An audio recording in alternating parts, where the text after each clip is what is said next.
اللہ کے راضی ہو جانے کی 3 خاص نشانیاں۔ جب یہ 3 خاص نشانیاں ظاہر ہوں تو سمجھ جانا تمہارے لیے کن فیکون لکھا جا چکا ہے، مبارک ہو۔ بسم اللہ الرحمن الرحیم۔ اللہ کی اپنے بندے سے محبت کی نشانیاں۔ اگر کسی میں ایک نشانی بھی ظاہر ہو جائے تو سمجھ لینا کہ اللہ اس سے محبت کرتا ہے۔ ساتھ ہی آپ کو بتائیں گے کہ حضرت علی رضی اللہ تعالی عنہ نے فرمایا کہ عورت کو گالی دینا کیسا ہے اور اس کے ساتھ مار پٹائی کرنا کیسا ہے اور اس سے گھر میں کیا کیا ہوتا ہے۔ ناظرین، سب سے پہلی نشانی، اللہ پاک جس کو دین کی سمجھ عطا فرماتا ہے، دین سے جوڑ دیتا ہے تو اسے اپنا محبوب بنا لیتا ہے۔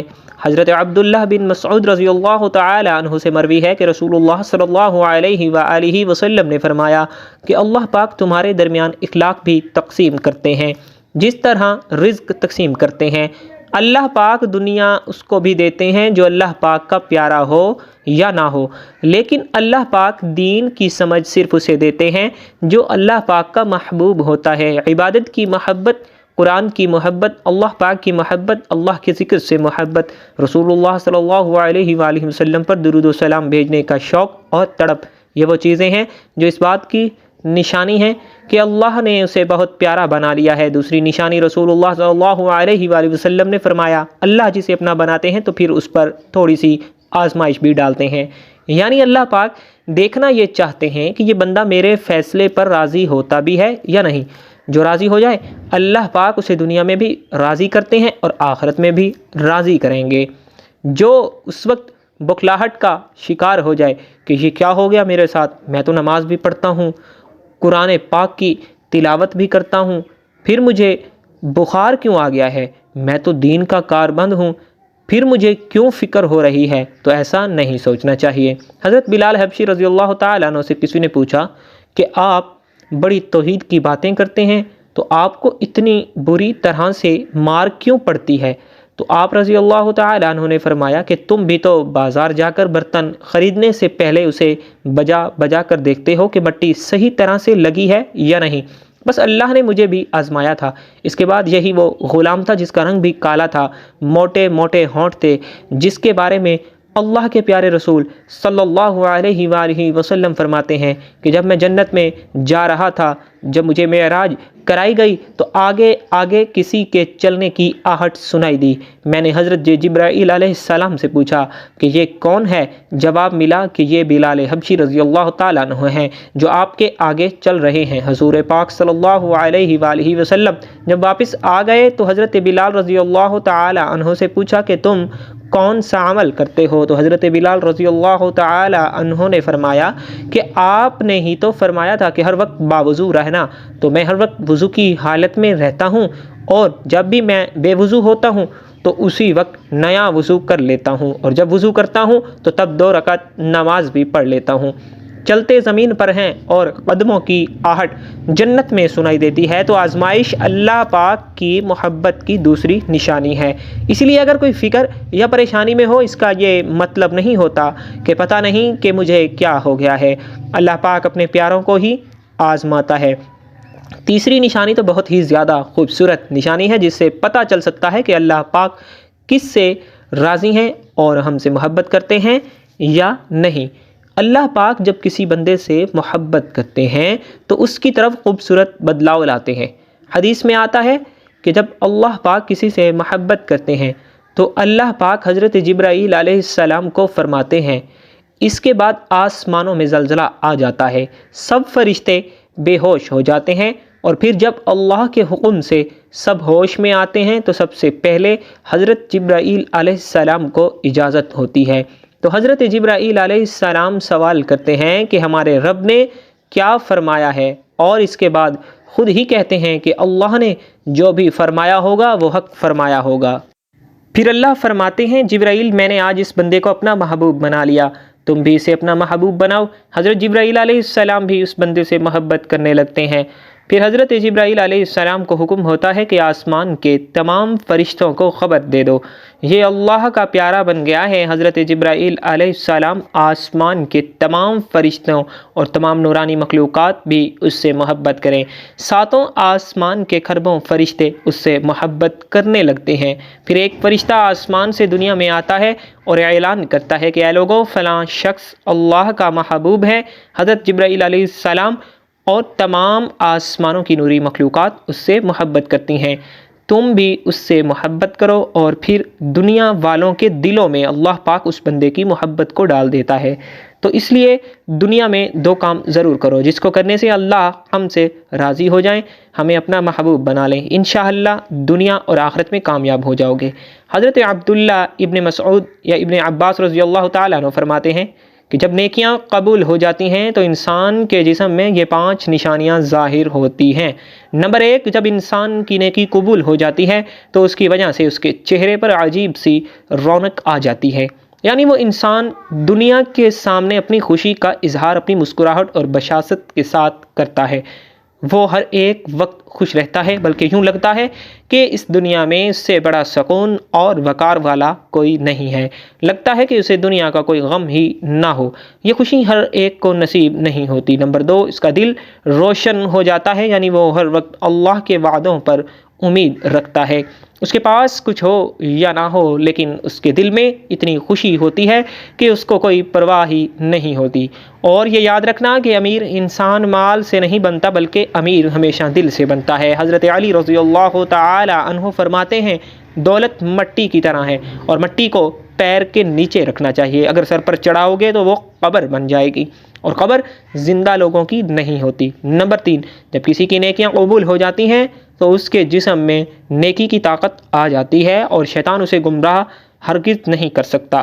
شیطان سے بچنے کی قوت اللہ اس کے جسم میں پیدا کر دیتا ہے۔ نمبر 4، وہ اپنے مال اور دولت میں فراوانی پیدا کرتا ہے، یعنی اللہ اس کے رزق میں برکت پیدا کرتا ہے، وہ چاہے لوگوں پر کتنا بھی خرچ کرے، ضرورت مندوں کو کتنا بھی بانٹے، اس کی دولت میں کمی نہیں آتی۔ حضرت علی رضی اللہ تعالی عنہ فرماتے ہیں نصیب کا رزق انسان کو ایسے تلاش کرتا ہے جیسے مرنے والے کو اس کی موت۔ نمبر 5، لوگوں کے دلوں میں اللہ اس کی محبت کو پیدا کر دیتا ہے، یعنی کہ جب اللہ اپنے بندے سے خوش ہوتا ہے تو اس وقت اس کی محبت لوگوں کے دلوں میں پیدا کر دیتا ہے۔ ناظرین، اب ہم آپ کو بتاتے ہیں عورت کی ذمہ داری کیا ہے۔ حضرت علی رضی اللہ تعالی عنہ نے فرمایا عورت کی سب سے بڑی ذمہ داری کیا ہے؟ حضرت علی رضی اللہ تعالی عنہ کی خدمت میں ایک شخص آیا اور دست ادب کو جوڑ کر عرض کرنے لگا کہ اے علی رضی اللہ تعالی عنہ، میری بیوی میرے گھر کا کام صحیح نہیں کرتی، نہ میرے کپڑوں کی دیکھ بھال کرتی ہے، نہ گھر کی صفائی ٹھیک طرح سے کرتی ہے، تو کیا میرا ڈانٹنا، غصہ کرنا صحیح ہے؟ بس یہ کہنا تھا تو حضرت علی رضی اللہ تعالی عنہ نے فرمایا اے شخص، کس نے کہا کہ تمہاری بیوی پہ تمہارے گھر کا کام واجب ہے؟ یاد رکھنا، اسلام نے عورت کی عزت کو جتنا بلند کیا ہے اتنا کسی مذہب نے نہیں کیا۔ میں نے اللہ کے رسول صلی اللہ علیہ وآلہ وسلم سے سنا کہ عورت کی سب سے بڑی ذمہ داری یہ ہے کہ وہ اولاد کی اچھی پرورش کرے اور وہ اپنی اولاد کا خیال رکھے، لیکن اگر اپنی اولاد کی پرورش کرنے کی اجرت شوہر سے مانگنا چاہے تو وہ بھی مانگ سکتی ہے۔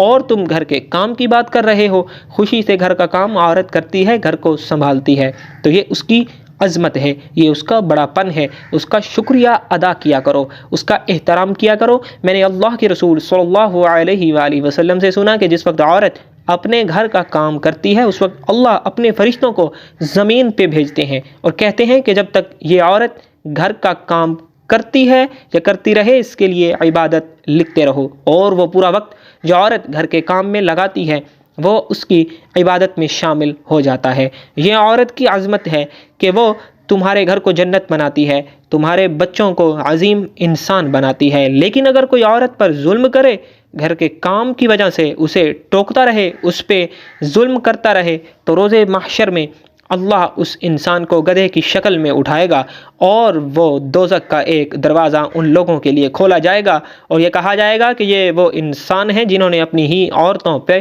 ظلم کیا، ان کو حقیر سمجھا اور ان کو غلام سمجھا۔ ناظرین، اب ہم آپ کو بتاتے ہیں حضرت علی رضی اللہ تعالی عنہ نے فرمایا گھر میں عورت کا رونا کیسا ہے، عورت پر ظلم کرنے کی کیا سزا ہے۔ حضرت علی رضی اللہ تعالی عنہ راستے سے گزر رہے تھے، دیکھا کہ ایک شخص اپنی بیوی پر ظلم کر رہا تھا۔ حضرت علی رضی اللہ تعالی عنہ ان کے قریب گئے اور فرمانے لگے، اے شخص، اللہ سے ڈرو، تمہاری مفلسی، پریشانی اور رزق میں تنگی کا سبب یہ ہے کہ تمہاری بیوی تمہارے ہی ظلم کی وجہ سے تمہارے ہی گھر میں روتی ہے۔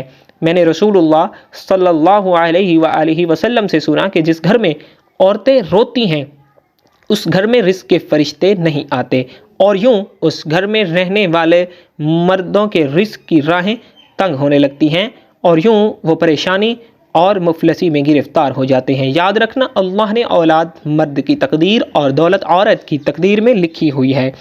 اگر تم یہ چاہتے ہو کہ تمہارے رزق میں فراوانی ہو اور عزت، شہرت، دولت دن بدن بڑھتی جائے تو اپنے گھر میں اپنی عورتوں کا خیال رکھو، انہیں خوش رکھو۔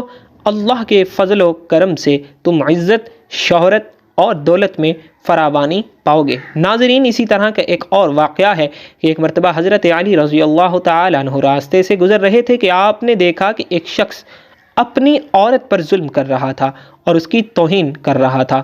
حضرت علی رضی اللہ تعالی عنہ ان کے قریب گئے اور فرمانے لگے کہ اے شخص، یاد رکھنا، اللہ تعالیٰ نے مرد کو طاقتور اس لیے بنایا ہے تاکہ وہ عورت کی حفاظت کر سکے، نہ کہ عورت پر ظلم کر سکے۔ میں نے نبی کریم صلی اللہ علیہ وآلہ وسلم سے سنا کہ جو مرد اپنی عورت پر ظلم کرتا ہے تو اللہ تعالیٰ اس مرد پر لعنت بھیجتے ہیں۔ تو اس نے کہا، یا علی رضی اللہ تعالیٰ عنہ، یہ میرے نکاح میں ہے، میں اس سے جو بات کہتا ہوں یہ میری بات ہی نہیں مانتی۔ تو حضرت علی رضی اللہ تعالیٰ عنہ نے فرمایا کہ نکاح کا مطلب یہ نہیں کہ تم نے اپنے لیے غلام خرید لیا ہے، بلکہ نکاح کا مطلب یہ ہے کہ تم نے اپنی نسل کو بڑھانے کے لیے اس عورت سے مدد طلب کی ہے اور تمہاری اولاد کی اچھی تربیت کے لیے اس عورت کو چنا ہے۔ اے شخص، جس سے مدد لی جائے اس کو غلام نہیں سمجھتے، اور جو تمہاری اولاد کو پروان چڑھائے اسے حقیر نہیں سمجھتے، بلکہ تمہیں تو اس کا شکر گزار ہونا چاہیے۔ یاد رکھنا، عورت پر ظلم کرنے کا مطلب ہے اولاد کی بغاوت۔ آنے والے وقت میں اولاد اس عورت کے جسم سے تمہیں نصیب ہوگی تو اس کے وجود میں تمہارے لیے بغاوت ہی بغاوت ہوگی۔ اللہ تعالیٰ سے دعا ہے کہ اللہ ہمیں دین حق پر چلنے کی توفیق عطا فرمائے، ہماری اولاد کو ہمارے لیے رحمت بنائے اور ہمیں دین کو مکمل سمجھ نصیب فرمائے۔ آمین ثم آمین۔ ناظرین، کمنٹ باکس میں اللہ اور اللہ کے رسول صلی اللہ علیہ وسلم کے 99 ناموں میں سے ایک نام ضرور ٹائپ کیجیے گا۔ زندگی رہی تو انشاءاللہ نیکسٹ ویڈیو میں ملیں گے، تب تک کے لیے اللہ حافظ۔